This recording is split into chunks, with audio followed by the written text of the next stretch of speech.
महाभारत के युद्ध की समाप्ति के बाद जब युद्ध भूमि पर वीरों की चीखों के सिवा कुछ नहीं बचा था, एक ऐसा योद्धा था जिसने युद्ध का अंत होते हुए भी अपनी लड़ाई खत्म नहीं की। वह था अश्वत्थामा, गुरु द्रोणाचार्य का अद्वितीय पुत्र, जो अपनी विद्या, तप और युद्ध कौशल के लिए समस्त आर्यावर्त में प्रसिद्ध था। परंतु उसकी पहचान एक साधारण योद्धा से कहीं अधिक गहरे रहस्यों में छिपी हुई है।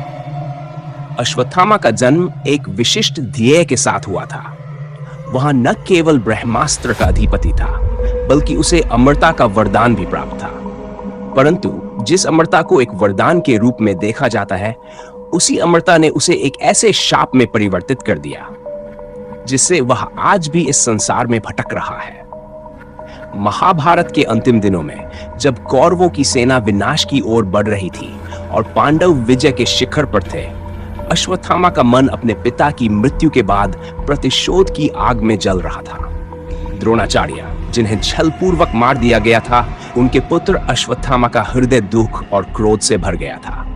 वह अपने पिता के सम्मान की रक्षा न कर पाने का भार अपने कंधों पर महसूस कर रहा था।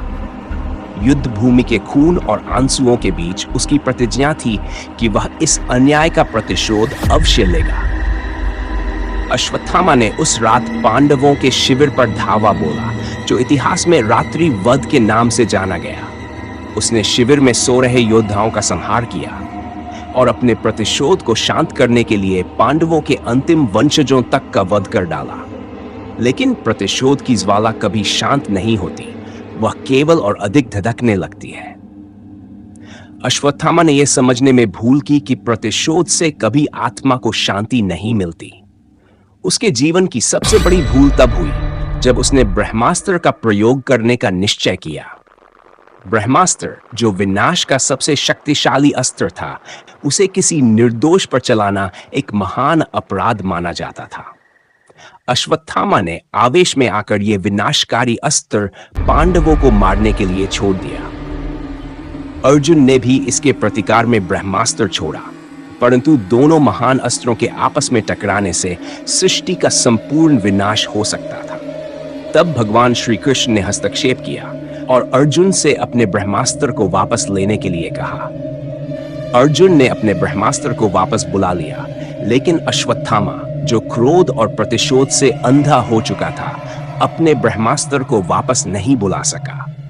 यह वही क्षण था जब भगवान श्री कृष्ण ने अश्वत्थामा को श्राप दिया।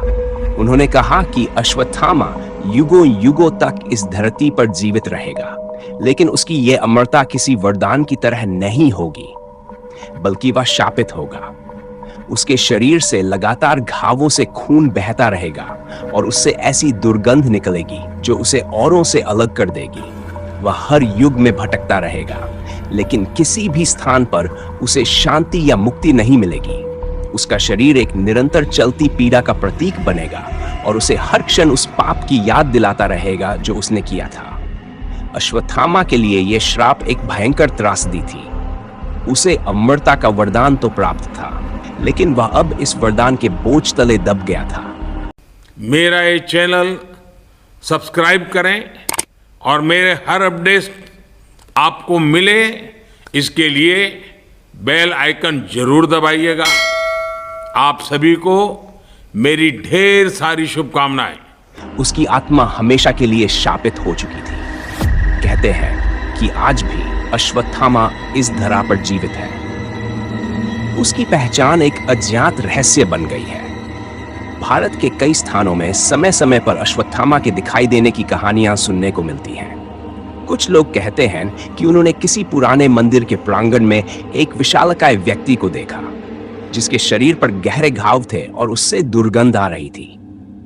लोग कहते हैं कि उसने स्वयं को अश्वत्थामा बताया, लेकिन इससे पहले कि कोई उसे रोक सके, वह गायब हो गया। अश्वत्थामा के जीवन की यह दारुण गाथा केवल पौराणिक कथा भर नहीं है, बल्कि यह उस सत्य की भी प्रतीक है जिसे हम प्रतिशोध और क्रोध की अग्नि में अक्सर भूल जाते हैं। अश्वत्थामा का शाप हमें यह सिखाता है कि शक्ति और ज्ञान का सही उपयोग न हो तो वह व्यक्ति को केवल विनाश और दुख की ओर ही ले जाता है।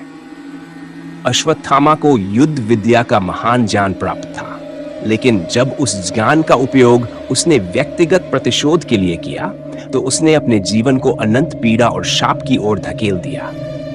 अश्वत्थामा की कथा हमें इस बात की याद दिलाती है कि अमरता केवल वरदान नहीं होती, कभी कभी ये एक भयंकर शाप भी बन सकती है। आज भी अश्वत्थामा के बारे में सोचते हुए लोगों के मन में प्रश्न उठता है, वह योद्धा जो कभी महान था अब किस रूप में भटक रहा होगा? क्या वह इस संसार की गलियों में किसी अज्ञात यात्री की भांति घूम रहा है, या फिर किसी गहरे जंगल में अपनी त्रासदी को जी रहा है? कोई नहीं जानता, परंतु एक बात निश्चित है, अश्वत्थामा की पीड़ा और उसकी अमरता की ये काल के गहरे अंधकार में भी छिपी नहीं रह सकी। महाभारत की ये गाथा आज भी उतनी ही प्रासंगिक है जितनी युगों पहले थी।